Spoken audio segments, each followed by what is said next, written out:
What's up, everyone? Kaiju no Kami here with... Kralika Kane. And we're talking about Zenkaiger episode 6. For a moment there, I thought you put 7 up. I was like, oh, that's... Yeah, 6. Right. 666. So this episode is called Unpleasant and Mysterious Garbage Handling. I don't think that's the translation, That's not the translation that Overtime used, but that's a translation 5 other sites used. Okay. So, basically, Overtime used something with trash. It was like a alliteration. Yeah, they're literal something or other. But whatever. I actually really liked this episode. So, for anybody who hasn't seen the episode, it is... Well, why would they be watching our video if they haven't seen it yet? Because that means they're going to get spoiled on stuff that happens. Well, maybe they don't want to wait for the episode to where they have to download it. Maybe they want to watch our interpretation of it so they can enjoy it without actually having to watch the episode itself. Okay, our interpretation of it.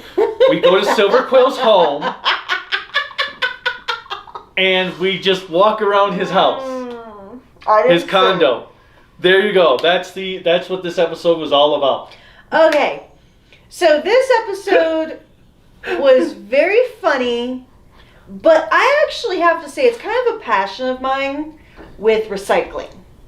Because that's the one thing I'm super jealous of Japan for, is that they actually have a tried and true recycling program. No, what you are passionate about is when you're going through the trash, ooh, look at this manga, and then sit there and start reading it. Okay. What I mean, though, is in the U.S., I can't say for other countries outside of comparing U.S. to Japan, the U.S., it's state by state what they select to do recycling. Yeah, because some states will let you recycle practically everything. Some states will tell you to recycle pop cans, and you get money back for recycling pop cans. Other states, like here in Colorado, you only recycle certain things, and you can recycle pop cans, but you don't get any money back for them. But then again, you don't pay a deposit on them. But in Japan, it's actually a cultural norm. So I thought this was kind of a cool educational episode for people local, just to kind of, for kids especially, to learn about the trash program. And then for international people to be like, okay, kind of makes sense why it's a big deal for them. Especially because they are such a smaller nation and overcrowding, limited space.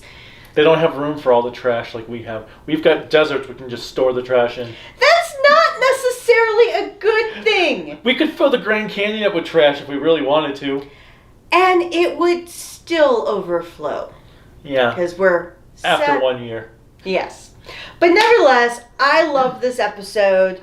Kaito is kind of my spirit animal because when I am cleaning, anytime I clean our garage, I will always go through everything, and if I see something I haven't seen in a long time, I'll go through it, and I'll be like, oh yeah, where did I leave off at with what I'm doing here?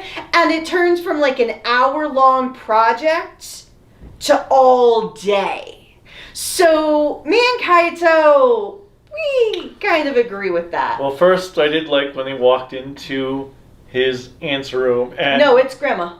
Grandma? Yeah. And then Majine is there, stuck in the... So, Majine is our friend's spirit animal. Because later in the episode, when she says, well, I'm great at finding things in trash, I'm like... It's a conversation I've had with a person... a few times over the years. I will get his permission someday to share some funny stories about this. Nevertheless, it was kind of entertaining. Now, I did like when villain boss dude is like, why would you send a trash monster to attack the world? I don't want my world full of garbage. Well, I kind of respected the main boss of saying, I kind of don't want as much trash there like the people who already occupy the planet. It's kind of like Frieza, having standards about what you want with the planet you conquer. You want it to be a wasteland of no people, but not a literal wasteland of Empty. trash. I can understand that.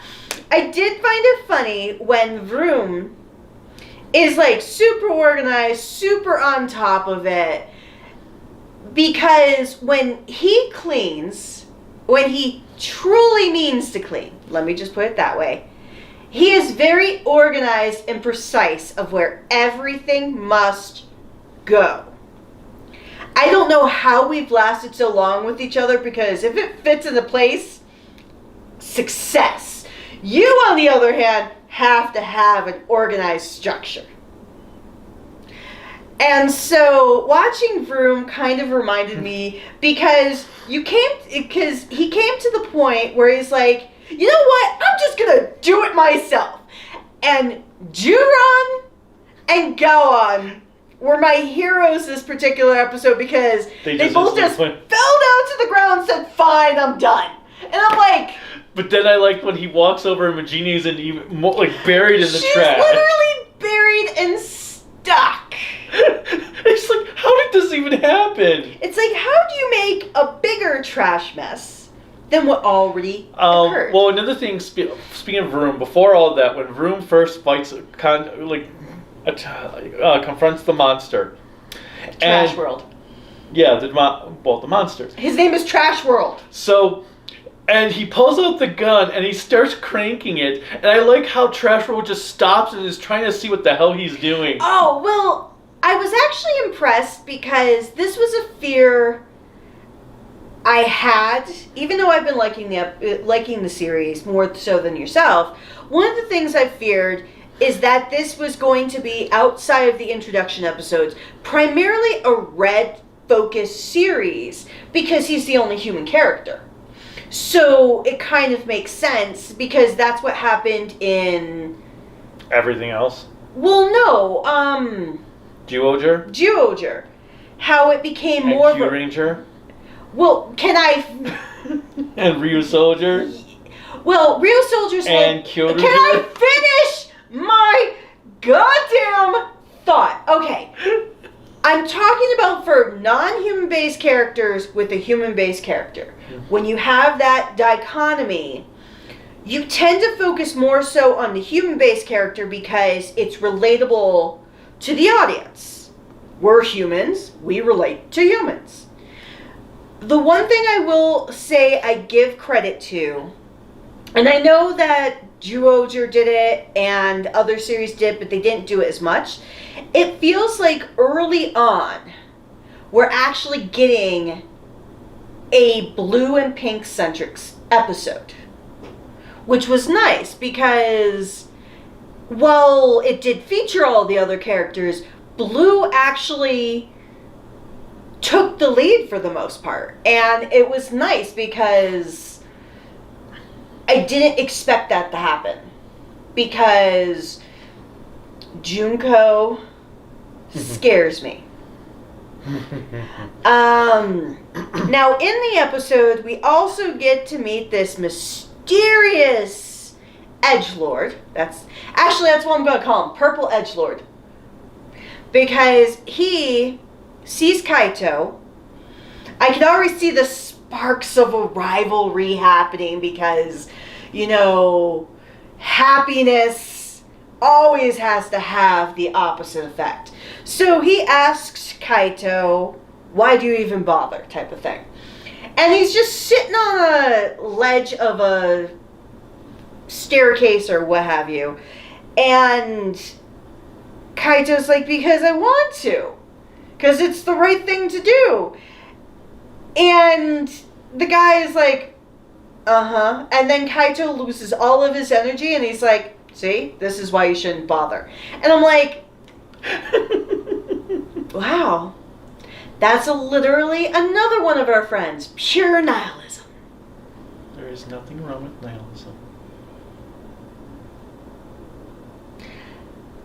Nevertheless, I don't know what it was. It was hard to, enjoy his character, this new character because it came out of nowhere. Well, that's, I think, the whole point. Oh, I know. Except I will say that when he shows up at the end and his hand is just like there on the CGI background, I was like, ew, he's clearly not grabbing anything. I did find it funny, though, that he climbs up into it. That's pretty much dedication. And apparently he's the son of someone. Obviously, the next episode's title is The Dark Prince Has a Short Temper, so I'm assuming his father, which I have no idea how it happened, because... Maybe his parents are the bird and the emperor. Just, it's Japan. Just go with it. They're aliens. It's bad enough to think about the birds and the bees and... Birds and the robots? No. Well, leave Iago alone. I doubt it's Iago. But then again, Loki was a horse, became a mother. There's a lot of weird things that go on. And not the Loki from the MCU. I just have to actually differentiate. Tom Hiddleston, Loki, did not turn into a female horse. Would be funny, though.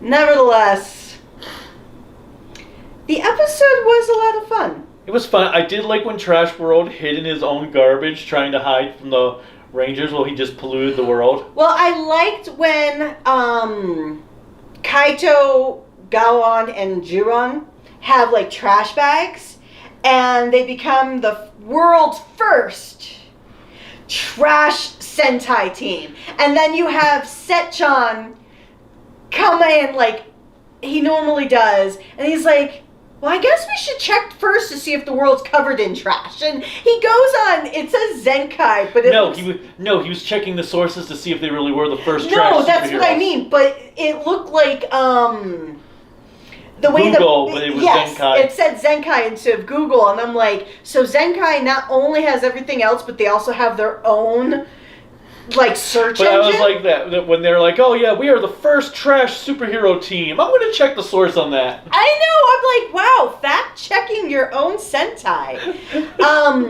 So the series that popped up in this one was Go Busters, and it's kind of one of those love it or hate it series.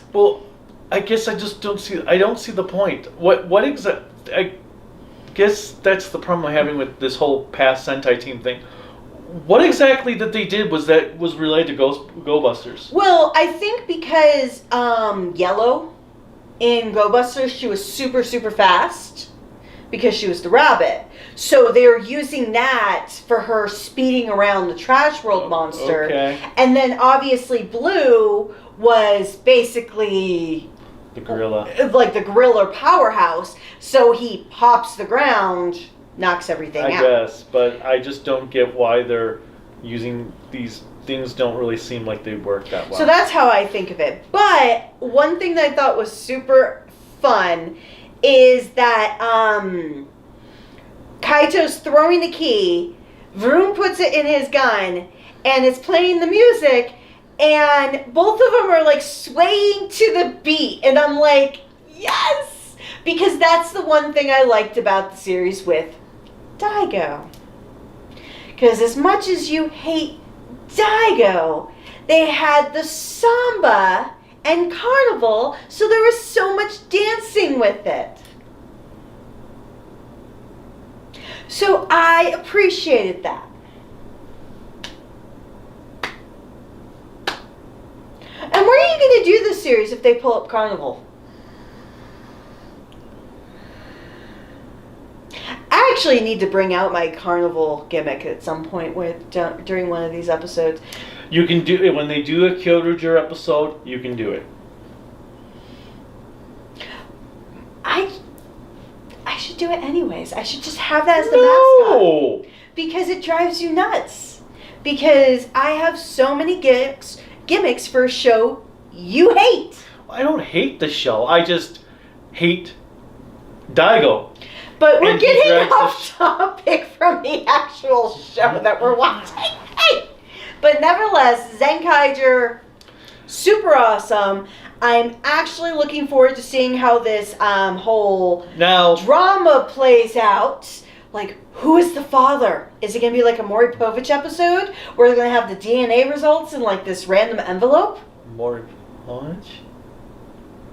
I was thinking of Jerry Springer. Maury Povich is the current Jerry Springer. Where's Jerry Springer? Jerry Springer retired. He retired? Well, he retired from doing the show. What's this retirement thing? It's something that a former mayor can do. Former mayor? Jerry Springer was a politician before he did his show. What? What? Okay, nevertheless, this has nothing to do with Zenkaiger. Hold on a minute. What? Yes. What kind of Jesse Body Ventura bullshit is this? I was gonna say, you also had Arnold Schwarzenegger. Okay, anyway, back to Zenkaiger. I will say, okay, I actually did not hate the opening theme this time around. It's actually starting to grow on me, but I figured out what part it is that really I do not like about the opening bit. Besides the fact that I still feel like it should be the ending thing. When they stop to tell you what the episode is about, with the voice talking over the music, and for me it disrupts the flow of the opening theme. And I think that's why also it feels like an ending theme to me, is because like you have those series where they'd have the ending theme play, then they do a little diatribe about the episode, and then they go back to the ending theme. Well, that's an omaki. So that, and it's like, do you really need to tell me what the episode I'm about to watch is about? How about I just watch the episode instead of you tell me about it? I guess that doesn't bother me as much, is because American shows have been doing it for years. And so I'm used to... But they weren't doing it in the middle of the opening theme. They would do it as a prologue, and then you either have the episode start, then the opening theme, or it was the... See, my frustration with it is that, yes, I understand where you're coming from, and it's a new thing for... I think that's really my frustration, is it's out of the ordinary for Sentai. But if you watched American television in the 80s and 90s and early 2000s, that was a common practice. So I expected it. But again, it wasn't during the middle of the theme song, though. But then again, we really didn't have theme songs. Yeah, we did. Thundercats, Transformers, Power Rangers, Batman the Animated Series, Gargoyles, He-Man. I feel like we're talking about way too much stuff outside of the series. We're obligated to talk about. I actually, this theme song is growing on me a bit. It actually kind of does sound Showa-esque, which makes sense given who's the composer, Watanabe. The other thing, so the other thing that I did not like, as usual, was the mech battle. But because I'm still trying to figure out why did Kaito have to jump into the other... I figured it out. Because both mechs were attacking Trash World, but then he randomly jumps into Majine and Vroom's mech form. I figured it out. Because of this episode, I actually figured it out. Because I'm like, well, if they can autonomously fight, why does he need to be in the mechs? But if you looked at why he moved from one to the other... One can only do the final attack. Okay, but why did he need to switch to do the final attack? Because he needs to be in that mech for him to be able to activate the final attack. Right, but why didn't he just final attack them with Judron and Galan? Because it was a pink and blue episode. Are you going to final attack without using pink and blue? Why not? That seems foolish. It's their episode. They should have a time to shine. But it seemed like a time waster to switch to pink and blue when he could have just killed the monster in yellow and red. Because if you think about it, they did not have the N ability that Majine and Vroom had. So he had to move to them. I'm sure at that point either end ability would work fine. You know, It was a pink and blue episode. He moved to them to do the final attack. Get off its nuts. Let him do it. No, I'm not going to get off its nuts. Well, that's kind of creepy as you say it like that. But you're the one that said it first. But leave it alone. Oh, but speaking of pink and blue, I did love when Trash World jumped into his trash heap and Pink does her magic trick and pulls Trash World up. And then Trash World's like, yeah, wait, what? No, that was perfect there. And it had like the whole graphics of Majine's Magic Time, or Majine's Magic Show.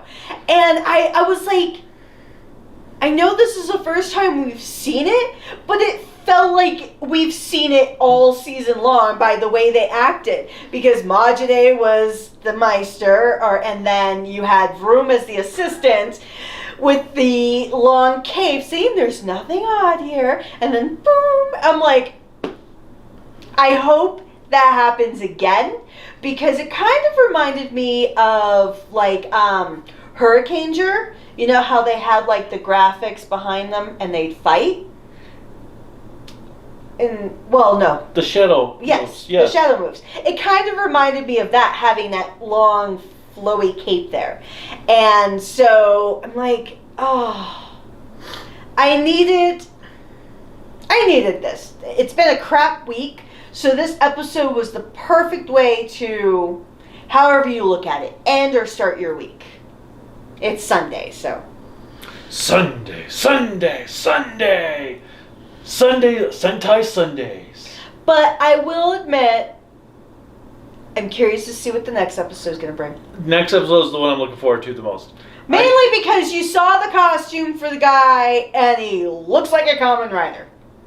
Yeah, it's a common occurrence. But, well, that, and I'm curious to see what this do, because it's nice to have a human villain. Hopefully a human villain. And the fact that he can summon, even though it kind of makes me think of Kamen Rider The End, that he can summon other Rangers and mechs.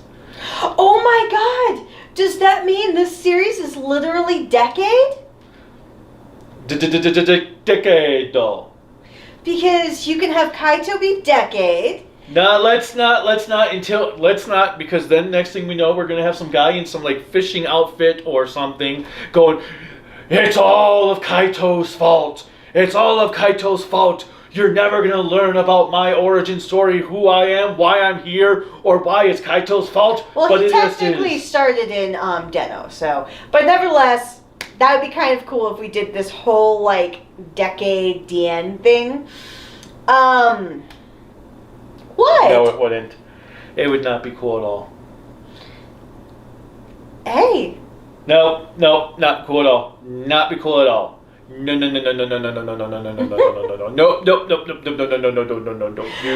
However.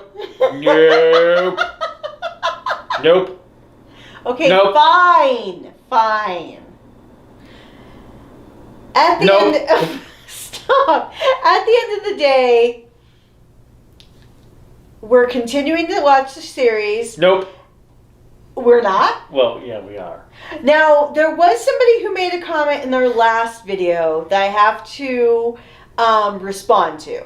They asked specifically, what would happen if we watched Zenkaiger and Saber back to back? Madness, I tells ya. I don't want to know. No, I'm kind of scared because with the pandemic, we're already kind of a little on edge. I don't know if we can add Saber into the mix here. Nope. Now, if we hear from the grapevine that it's getting better, maybe. Nope. But right now, we're just going to stick with Zenkaiger. Well, okay, that, yes. I was going to say, nope on Saber, yes on Zenkaiger. Saber, nope.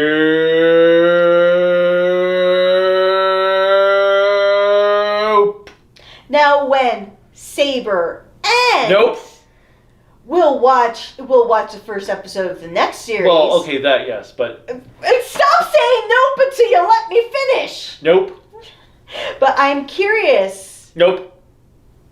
How this new character is going to play in the series. Is he going to continue being a villain, Or is Nope. he inevitably going to be the Sixth Ranger? He'll turn good eventually by like episode 30. Well, And it'll all be Kaito's fault. well, it will make me question also if we're going to get an actual Sixth Ranger. Yeah, I think they said I think Kaiser is supposed to be the Sixth Ranger. Kaiser? The one I talked about last week or the week before, who's supposed to be another... Robot? No, another human. Oh, okay. That kind of looks like Zenkaiger, but he's Kaiser. Oh, so like 0102, but it's In a way, same yeah. person, but different people. Well, that will be interesting. Along with that, I will be curious to see if what Tankinator, that's what I'm going to call him right now. The Tankinator! What Tankinator does, because it looks like he was creating a... Sir Treads-a-Lot. Oh, we're just going to give him random names. But that sounds like Sir Mix-a-Lot, and that was a good 80s song. Or 90s song, I'm sorry. 90s rap song. I have big treads, and I cannot lie. It never...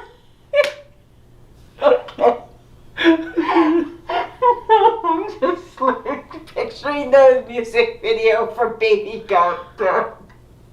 Oh my god, I'm picturing Baby Got Back with treads now. Oh my lord. Thanks, honey. Trash World got back? But it looked like, because Trash World did get freed, which is probably a good thing for everyone The involved. Toji Tendo Entertainment System? But it does make me wonder what Sir Tanks-a-Lot, Tankinator, or Ijurud was actually creating. Because it looked like it was a new, like... Henshin device. Yeah. Or what it'll be is our new guy will probably steal it from Ijurud. Well, I wouldn't be surprised about that. It'll be kind of interesting to see... Because it's probably what it probably is it's a machine so that the gears don't disappear. break upon defeat. At least the trash one already broke, so we don't have to worry about trash lords coming back. Same with sushi.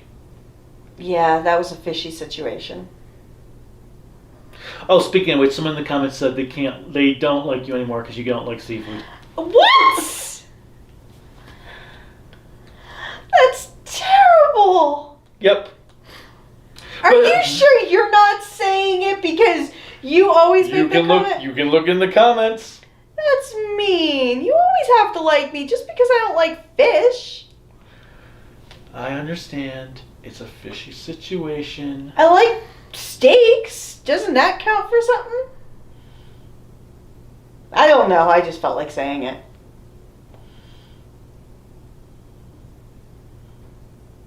Well, he tried to make me eat a shrimp one time, and I literally took one bite, and I gave up instantaneously. That's because you weren't even trying. You were just all like, it's shrimp. Anyway, we're getting off topic again. So, Zenkaiger episode 6 was really, really good. It a lot was of fun. Awesome-tacular. My favorite... Okay, Jeremy, not John's. My favorite episode of the 6 to have aired so far, and hopefully, even though I also think it's probably because I'm starting to find where I'm going to be setting my standards for Zenkaiger. Okay, that's mean. But I like this one overall. Looking forward to the next episode. Yes, I am looking forward to the next episode. And I'm happy that we're keeping up with these videos. I actually was a little afraid that someone would get lazy and say, let's watch 2 or 3 episodes. Well, we might get to that point, but since we're in the middle of a pandemic right now, it's not like we have anything else to do. We're going to continue, mainly because I'm going to fight for it. Until next time, bye. Oh, and look for us on YouTube and social media. Because you didn't do your spiel. Oh, yeah. That stuff. So, click like, click subscribe, click the bell notification, whatever else YouTube has you clicking in to support us. You can support us on Patreon at Kaiju no Kami, Facebook Kaiju no Kami, even though I'm banned for 30 days, Twitter Kaiju no Kami, Instagram Kaiju no Kami, which I think I already said that, did I? I don't know. Twitter. I said Twitter Kaiju no Kami. What's the other one I have? Oh yeah, Discord Kaiju no Kami. Although I'm not sure exactly if you can find it by that or you have to get the number or something. And Oh my lord. Creativity by Design LLC.com. That is all for this time. For this time for realsies. Are you sure? Nope. Bye. Bye!